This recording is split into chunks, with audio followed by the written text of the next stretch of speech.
నా వెనకాల వచ్చేవాడు నా వల్ల యాక్సిడెంట్ అయ్యి ఉంటే ఉంటాడు, పోతే పోతాడు. నాకేంటి, నేను బాగుంటే చాలు. ఇలా అనుకునే వాళ్ళు మన ముందు రోడ్డు మీద చాలా మంది వెళ్తున్నారు.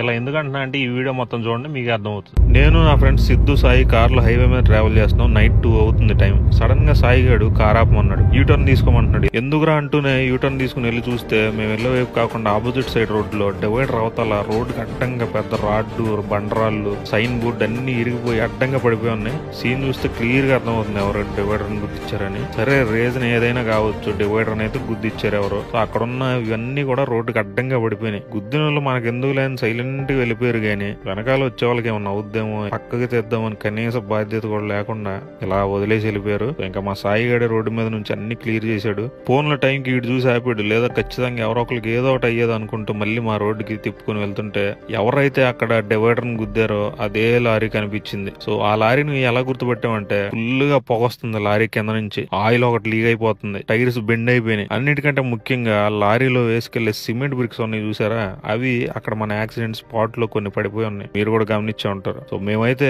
ఓవర్టేక్ చేసి అతను ఆపడానికి ట్రై చేసాం, గానీ అతను ఫుల్ స్పీడ్ లో అటు ఇటు లారీని సరిగ్గా కంట్రోల్ చేయకుండా అడ్డదిడ్డంగా నడుపుకుంటూ వెళ్తున్నాడు. సో ఇలాంటి వల్ల వెనకొచ్చే మనం, మన ఫ్యామిలీసే నష్టపోయేది. సో అందరూ కూడా జాగ్రత్తగా డ్రైవ్ చేయండి, ఫాస్ట్ గా వెళ్ళొద్దు, స్లోగా వెళ్ళండి. ఎలాంటి వాళ్ళు ఉంటారన్న సంగతి మీ ఫ్రెండ్స్ అండ్ ఫ్యామిలీకి వీడియో షేర్ చేయండి, జాగ్రత్తగా ఉండమని చెప్పండి. Thank you, by by.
ఆధ్యాత్మిక దృష్టికోణం.